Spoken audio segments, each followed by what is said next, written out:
Alright guys, so I put some time into the Wild Hearts trial, and boy do I got a ton of stuff to say about this. First off, right up front, I know this looks like a near Monster Hunter clone, but honestly it is anything but that. While it may be in the same genre, the gameplay does enough to completely separate itself from just being a simple clone of Monster Hunter. The combat is done at a much quicker pace. The building mechanic, while it may be off-putting at first, it's just so fun and is implemented so significantly well that it actually changes the way you perform combat and the way you slay and take down the monsters. So I've seen a ton of talk online saying how this is the finally we have a competitor for Monster Hunter, but it's not that. Think of it this way. Mortal Kombat and Soul Calibur are both fighting games, but I wouldn't necessarily view them as competitors. The reason we don't view them as competitors is because the fighting genre has so many titles that we're able to recognize that two games in the same genre could play very differently and not actually be competing with each other. However, if there are only two high quality games in the market, we would instantly see them as competitors. Thus, the only reason Wild Hearts is being compared to Monster Hunter so much is because Monster Hunter has completely dominated the hunting genre for so long. In fact, any game that has entered that genre simply sizzles out too quickly and completely fades away. So if more games were in the genre, I feel like Wild Hearts wouldn't be compared to Monster Hunter at all. Just because while it's in the same genre, it is a very different game. So yes, right up front, Wild Hearts is incredibly fun, but it does have some massive issues. But before we take a deep dive into those, I want to take a brief moment and welcome anyone new to the channel. If you are new, please consider subscribing. I got a ton of stuff in the works that I would love to share with you all. Also, if you do happen to enjoy the video, let me know by dropping a like. But anyways guys, we got a lot to get into, so without further ado,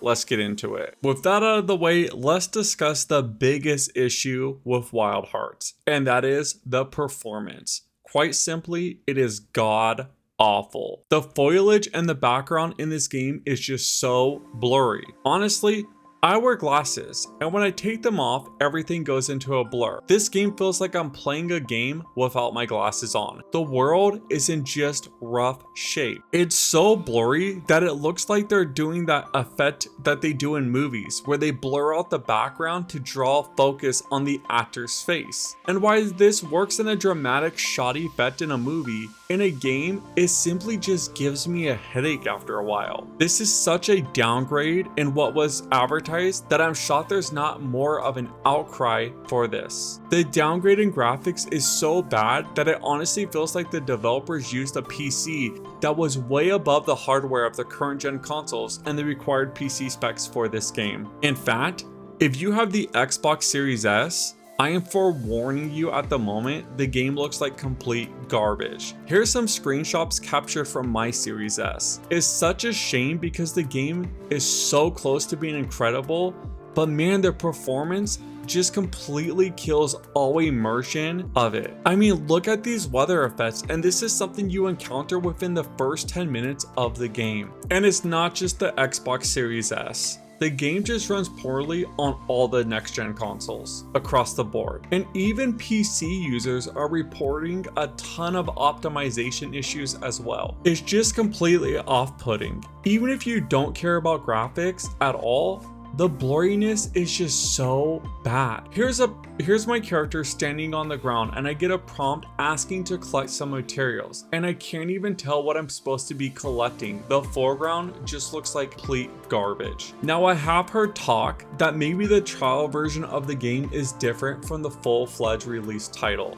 After all, some streamers got early access codes, and their streams look way better than the version most of us seem to be playing. And while this may be true, there's also the simple fact that a lot of these streamers, especially the big ones, are rocking very high-end beefy rigs. Here are the PC requirements for Wild Hearts. So you would assume if you met these specs, you could at least run the game somewhat smoothly, even if it's on medium settings. However, this game just runs awful on these specs. So how is it the game runs so poorly on next-gen consoles and a ton of people's PCs? Well, the factor of the matter is you need something much higher end to run this game than what is required, or what they say is required. Let's break it down. Imagine your PC is Goku in the early seasons of Dragon Ball Z, and this game requires you to be at a power level to fight Piccolo. Goku would quite easily be able to take on Piccolo. However, the game is so poorly optimized that instead of fighting Piccolo, you're expected to now take on Frieza. So yes, technically, if you have Goku's power level at this point, you could fight Frieza. However, it's going to be a very painful experience. On the other hand, a lot of content creators have monster rigs so far above the required specs that they're basically using Goku in a later season of Dragon Ball Super after he's gone Ultra Instinct. We're talking machines rocking 4090s and top of the line CPU that crush poorly optimized games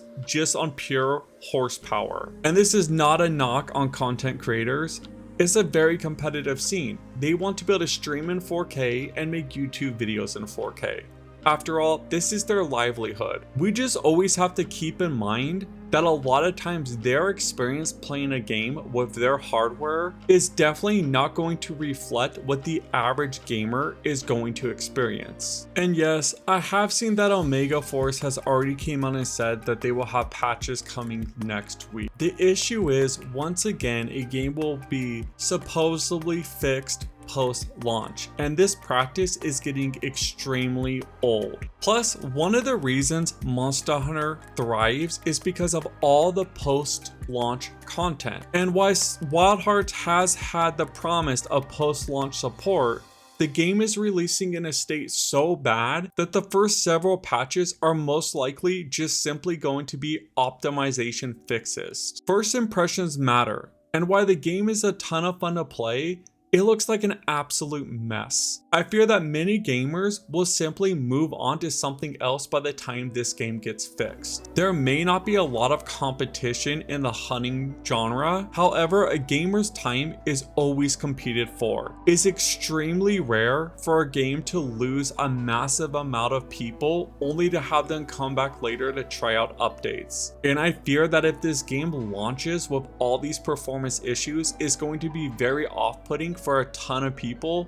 who will never return if it ever even gets fixed. So hopefully these performance issues are fixed extremely quickly and it doesn't kill everyone's first impression of the game. Because let's be real, if the game population dies rather quickly, I highly doubt EA is going to allow these developers to publish a ton of post-launch support. So even if you're a solo player, you have every incentive to want this game to have a large player base because it's going to be more content for you even if you don't play with others. I want this game to succeed.